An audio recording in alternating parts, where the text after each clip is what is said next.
Hello. Political और economical thoughts, ideologies में अगर आपकी रुचि है तो आपका मेरे इस वीडियो पर स्वागत है। आज का जो मेरा टॉपिक है वो है कम्युनिज़्म।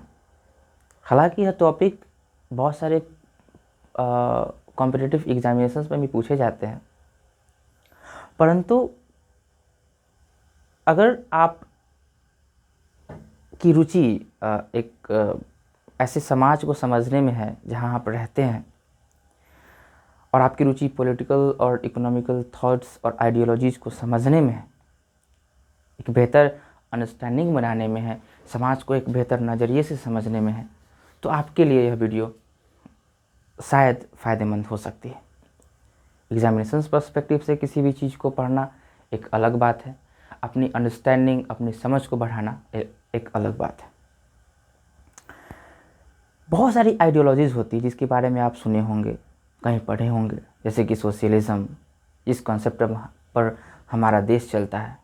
उसी तरह से कैपिटलिज़म और कम्युनिज़म, ये सारी ऐसी आइडियोलॉजीज़ है जो न तो केवल किसी एक सोसाइटी को, एक पर्टिकुलर कंट्री को, बट पूरे विश्व को इम्पैक्ट की है, इन्फ्लुएंस की है। और इसी टॉपिक्स में से, इसी आइडियोलॉजीज़ में से मैं एक आइडियोलॉजी कम्युनिज़म पर आज बात करूँगा। कम्युनिज़म के थ्रू मैं आपको एक ऐसी दुनिया में ले जाने का प्रयास करूँगा जो दुनिया में कोई क्लास नहीं है।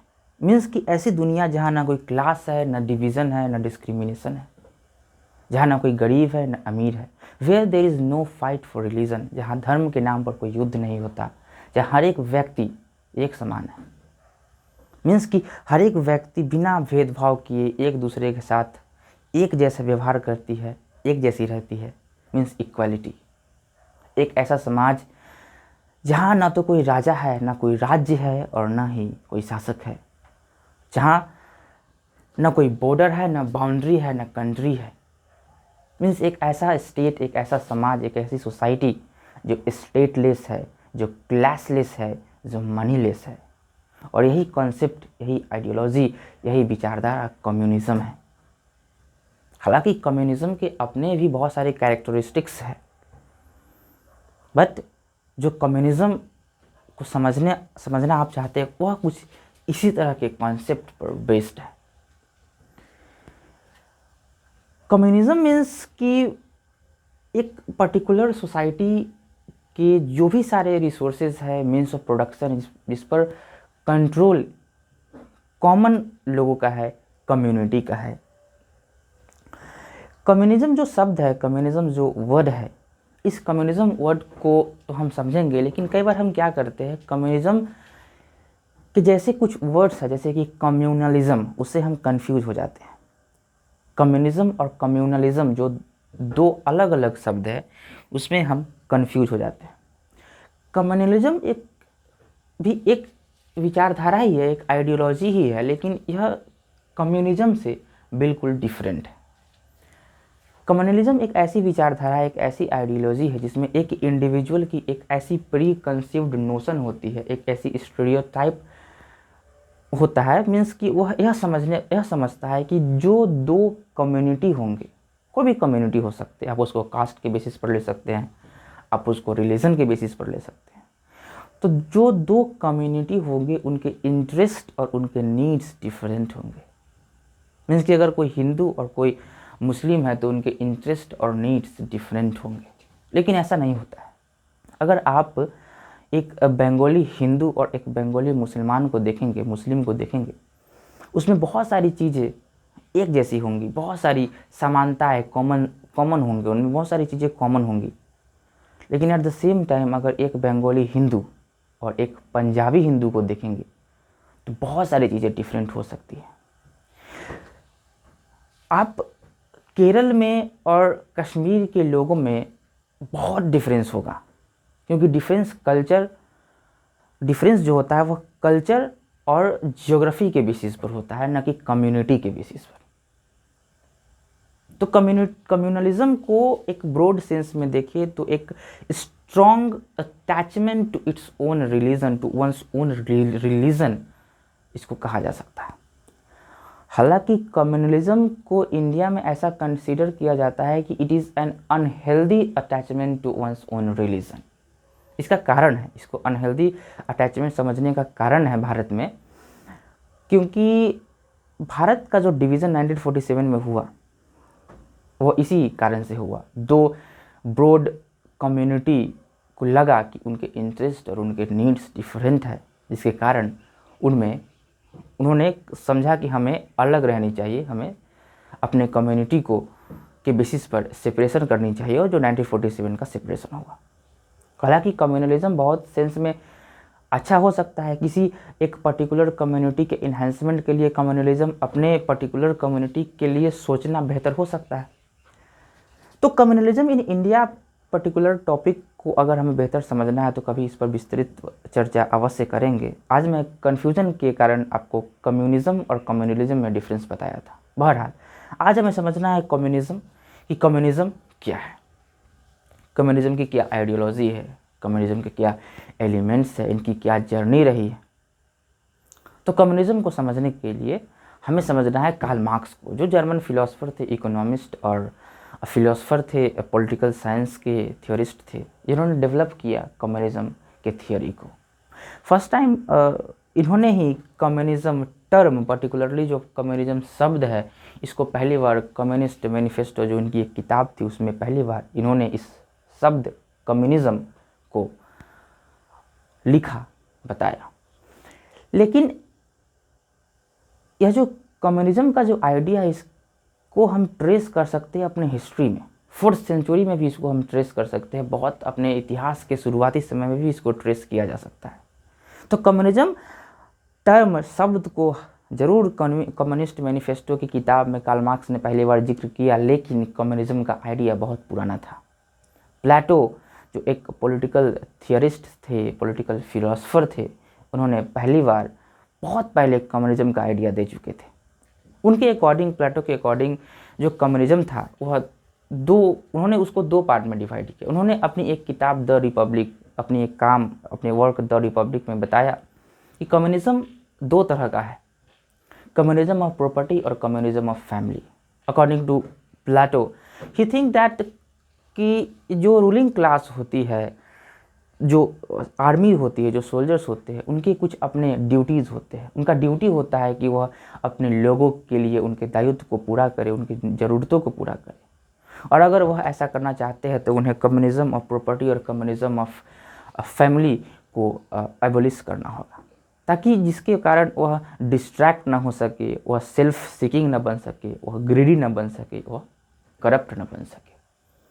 तो कम्युनिज्म शब्द बहुत पहले से तो नहीं था। 1848 में कार्ल मार्क्स ने इसको कम्युनिस्ट मैनिफेस्टो में बताया कम्युनिज्म टर्म को, लेकिन यह आइडिया बहुत पुराना था, प्लेटो के समय में भी था।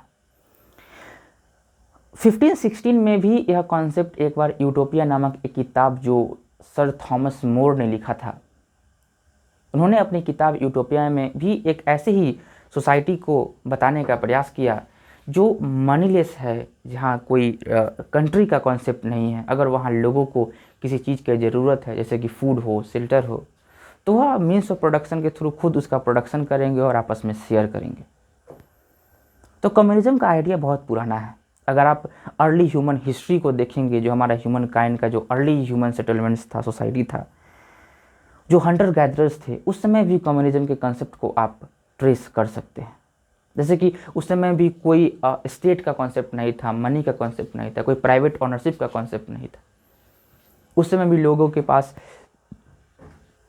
एक उस समय भी लोगों के पास पैसे नहीं थे, वो चीज़ों को खरीदते नहीं थे, एक पर्टिकुलर चीज़ को ओन नहीं करते थे। तो यह था एक प्रिमिटिव कम्युनिज्म। जिस कम्युनिज्म की हम अभी बात कर रहे हैं वो प्रिमिटिव कम्युनिज्म है, जो अर्ली ह्यूमन सेटलमेंट्स में शुरू में देखा गया।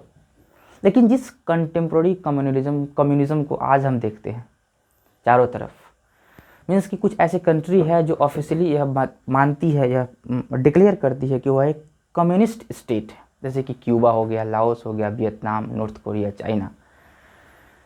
ये सारी जो कंट्री है वो खुद को डिक्लेयर करती है कि वह एक कम्युनिस्ट कंट्री है, कम्युनिस्ट स्टेट है। तो यह जो कम्युनिज्म था, यह जो कम्युनिस्ट कंटेम्प्रेरी कम्युनिज्म का बात जो हम अभी करते हैं, इसका शुरुआत, इसका जन्म 19वीं सेंचुरी में इंडस्ट्रियल रिवॉल्यूशन के टाइम हुआ। इंडस्ट्रियल रिवॉल्यूशन का जो वह दौर था, उस समय जो यह कम्युनिज्म का आइडिया आया कार्ल मार्क्स के थ्रू, या आप समझ सकते हैं कि कोई भी चीज़ का जो जन्म होता है उसके पीछे किसी भी चीज़ का कुछ ऐसी वजह होती है जिसके कारण कोई नया कॉन्सेप्ट आता है। जैसे कि आप इस लाइन को सुने होंगे, necessity is the mother of invention. और कार्ल मार्क्स का जो समय था, जो उन्होंने यह कॉन्सेप्ट दिया कम्युनिज्म का, उसको आप ट्रेस कर सकते हैं उन जिस समय वह थे, जिस सोसाइटी में वो थे। यूरोप में रेनेसां के बाद जब वेस्टर्न यूरोप में इंडस्ट्रियल रिवॉल्यूशन बढ़ा, जिसके थ्रू बेशुमार दौलत यूरोप में आया, एक पर्टिकुलर क्लास के पास बहुत पैसा आया, और पैसा आया वर्किंग क्लास को एक्सप्लॉइट करने के बाद। वर्किंग क्लास को घंटों घंटों तक एक ऐसे जगह पर एक इनटॉलरेबल कंडीशन में काम कराया गया, और उस काम कराने के बाद जिस लेवल की प्रॉफिट उनको चाहिए थी, उनको देनी चाहिए थी, वो उनको दिया भी नहीं गया, और सारा प्रॉफिट एक पर्टिकुलर क्लास ओनर के पास गया, जो उस इंडस्ट्रीज़ के, नए फैक्ट्रीज़ के ओनर थे। क्योंकि इसी समय कार्ल मार्क्स का जन्म हुआ था, और उन्होंने इस चीज़ को देखा, इसी चीज़ को देखकर वह बड़े हुए। तो उन्होंने सोसाइटी में एक कॉन्सेप्ट को नोटिस किया, एक क्लास को नोटिस किया। उन्होंने यह नोटिस किया कि जो पूरा सोसाइटी है वह दो भागों में, दो क्लास में डिवाइड हो चुकी है। दो क्लास थी, एक क्लास थी बर्जियोइज की क्लास, और एक थी प्रोलेटारिएट की क्लास। मीन्स कि दो क्लास, एक class bourgeoisie means industrial, wealthy industrial class, proletariat means कि पुअर वर्किंग क्लास। और जो पुअर वर्किंग क्लास थी, इस पर हमेशा इंडस्ट्रियल जो लोग थे, वेल्दी इंडस्ट्रियल क्लास थी, वो हमेशा एक्सप्लॉइट करती थी। और सोसाइटी की इसी प्रॉब्लम को देखकर कार्ल मार्क्स ने सोसाइटी की इस प्रॉब्लम को नोटिस किया कि यहाँ पर इनकम इनइक्वालिटी बहुत बढ़ चुका है, और इस सोसाइटी के इस प्रॉब्लम को उन्होंने सॉल्व करने के लिए 1848 में फ्रेडरिच एंगल्स के साथ मिलकर एक किताब लिखा, जिस किताब का नाम था communist manifesto. You can say the work of Karl Marx communist manifesto, जिसमें उन्होंने इस प्रॉब्लम को सॉल्व करने का प्रयास किया और बताया कि कम्युनिज्म क्या है। उनके थ्रू जो इनकम इनइक्वालिटी बढ़ा था, जिसके वजह से क्लास स्ट्रगल हो रहे थे, दो क्लास, जो एक वेल्दी क्लास है, जो एक पुअर क्लास है, उसमें से स्ट्रगल हो रहे थे। इस स्ट्रगल को ख़त्म करने के लिए, सॉल्व करने के लिए उन्होंने एक ऐसे कॉन्सेप्ट को जन्म दिया जो कम्युनिज्म था। मीन्स कि जहाँ कोई गरीब अमीर नहीं होगा, जहाँ कोई इनहेरिटेंस प्रॉपर्टी कोई ओन नहीं करेगा।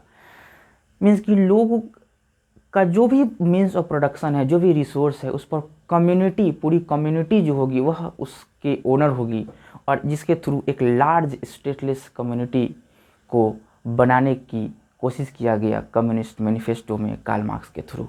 क्योंकि कम्युनिस्ट मैनिफेस्टो में कार्ल मार्क्स ने कम्युनिज्म को पहली बार इस शब्द को बताया और इसको बनाया, इसको लोगों तक पहुंचाया, इसलिए कार्ल मार्क्स को कम्युनिज्म का गॉडफादर भी कहा गया है। हालांकि कम्युनिज्म जो यह आइडियोलॉजी है जिसमें कार्ल मार्क्स ने इस चीज़ को बताया, कम्युनिज्म को पूरी तरह से बताया, लेकिन उन्होंने इस कम्युनिज्म को बताया तो ज़रूर, लेकिन इसके इम्प्लीमेंटेशन पर उन्होंने खास फोकस नहीं किया। क्योंकि अगर कोई भी चीज़ को अगर आपने दिया तो उसको इम्प्लीमेंट कैसे करें, प्रैक्टिकल सेंस में उसको कैसे यूज करें, अगर इस चीज़ को हमें समझना था, अगर इस चीज़ हम नहीं जानते तो उसको हम इम्प्लीमेंट कैसे करेंगे। और यह प्रॉब्लम तब आई जिसके वजह से एक देश टूट कर बिखर गया इस आइडियोलॉजी पर। हालांकि कोई भी ऐसी कंट्री अभी तक नहीं है जो कार्ल मार्क्स के एग्जैक्ट कम्युनिज्म पर बेस्ड थी, लेकिन फिर भी उससे इन्फ्लुएंस थी, उसमें थोड़े से मॉडिफिकेशन करने के बाद बनी थी, वह भी नहीं टिक सकी। 20वीं सेंचुरी में व्लादिमीर लेनिन जो एक रशियन रिवोल्यूशनरी थे, फर्स्ट टाइम कार्ल मार्क्स की आइडियोलॉजी को अडॉप्ट करने का प्रयास किया। 1917 में जब रशियन के वर्कर ने बोल्शेविक रिवॉल्यूशन किया और वहाँ के जो राजा थे ज़ार, उनको गद्दी से हटाया, और उसके 5 साल बाद 1922 में व्लादिमीर लेनिन ने कम्युनिस्ट आइडियोलॉजी जो कार्ल मार्क्स की आइडियोलॉजी थी उस पर बेस्ड उसी को बेस बनाकर अपने स्टेट यूएसएसआर को स्थापित किया। USSR means union of Soviet socialist Republic. क्योंकि जो व्लादिमीर लेनिन थे, उन्होंने क्या किया कि कार्ल मार्क्स का जो आइडियोलॉजी था, कम्युनिज्म की जो आइडियोलॉजी थी, जो उन्होंने कम्युनिस्ट मैनिफेस्टो में बताया था, उस आइडियोलॉजी में थोड़ा सा मॉडिफिकेशन करने के बाद वैंगार्ड पार्टी जो उनका पार्टी था उससे उसको लिंक किया और इसको एक नया आइडियोलॉजी, एक नए कॉन्सेप्ट को बना करके अपने वैंगार्ड पार्टी में लिंक किया। उस समय रसिया में वैंगार्ड पार्टी को एक तरह से मसीहा माना गया, क्योंकि यह वर्किंग क्लास के लिए काम करती थी। वर्किंग क्लास के लिए लैंड को डिस्ट्रीब्यूट किया पीजेंट्स में, फैक्ट्रीज़ और लैंड को उन्होंने नेशनलाइज किया और भी फ्री एजुकेशन, फ्री हेल्थ देने का प्रयास किया। क्योंकि लेनिन एक ऐसे व्यक्ति थे जिन्हें अपोजिशन बिल्कुल बर्दाश्त नहीं था, इसलिए उन्होंने क्या किया कि रसिया को, यूएसएसआर को वन पार्टी स्टेट डिक्लेयर किया। और ये जो कंसेप्ट पूरा बना कार्ल मार्क्स के कम्युनिज्म के आइडियोलॉजी में थोड़े से मॉडिफिकेशन करने के बाद यह बना मार्क्सिस्ट लेनिनिस्ट आइडियोलॉजी, जो कई बार आप सुनते होंगे कि मार्क्सिस्ट लेनिनिस्ट आइडियोलॉजी क्या है। व्लादिमीर लेनिन के मॉडिफिकेशन के साथ बाद बनने वाला जो आइडियोलॉजी था वह था मार्क्सिस्ट लेनिनिस्ट आइडियोलॉजी। भारत में भी एक ऐसी पार्टी है CPI-ML, communist party of India Marxist Leninist, जो इसी लेनिन की आइडियोलॉजी पर बेस्ड है। हमारे फ्रीडम फाइटर्स ऐसे बहुत सारे हैं जो इसी आइडियोलॉजी पर से इंस्पायर्ड है। इस पर बहुत सारे, जैसे कि बाल गंगाधर तिलक हुए, भगत सिंह हुए, जो इसी आइडियोलॉजी से इंस्पायर्ड थे। भगत सिंह ही वह व्यक्ति थे जब उनसे उनकी हैंगिंग का जो टाइम था उस समय उनसे पूछा गया कि आपकी लास्ट विश क्या है, तो उन्होंने कहा कि मैं लेनिन के रीडिंग्स को पढ़ना चाहूँगा, ख़त्म करना चाहूँगा, क्योंकि वह लेनिन के विचारधारा से ताल्लुक़ रखते थे। क्योंकि वह भी चाहते थे कि एक ऐसी ही सोसाइटी का निर्माण हो जो मनीलेस हो, जहाँ कोई भी जो गुड्स और रिसोर्सेज है उसका ऑनरशिप एक कम्युनिटी हो।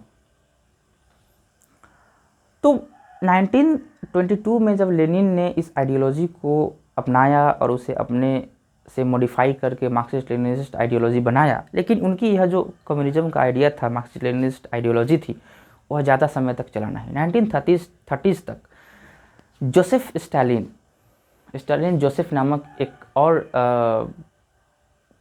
अव्वल दर्जे के व्यक्ति थे रसिया में, यूएसएसआर में, जिनका कम्युनिज्म एक्सट्रीम लेवल का कम्युनिज्म था।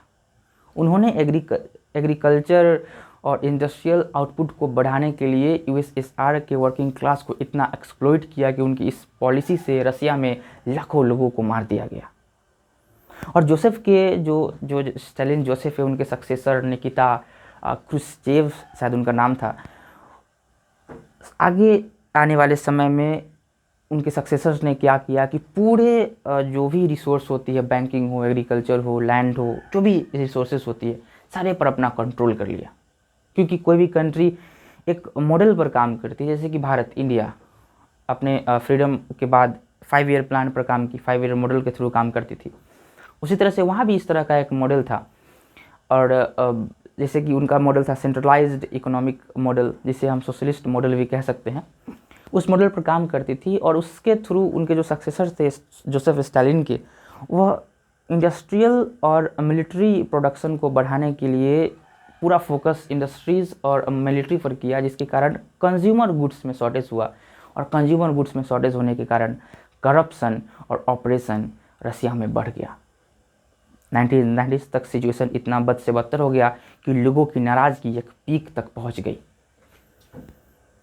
वह सिचुएशन ऐसा बना कि मिखाइल नामक व्यक्ति थे रसिया में, जिनके फ्री मार्केट रिफॉर्म्स के थ्रू एक मोस्ट पावरफुल और फर्स्ट कम्युनिस्ट स्टेट का डिसइंटीग्रेशन हो गया और यूएसएसआर अलग अलग टुकड़ों में बट गया।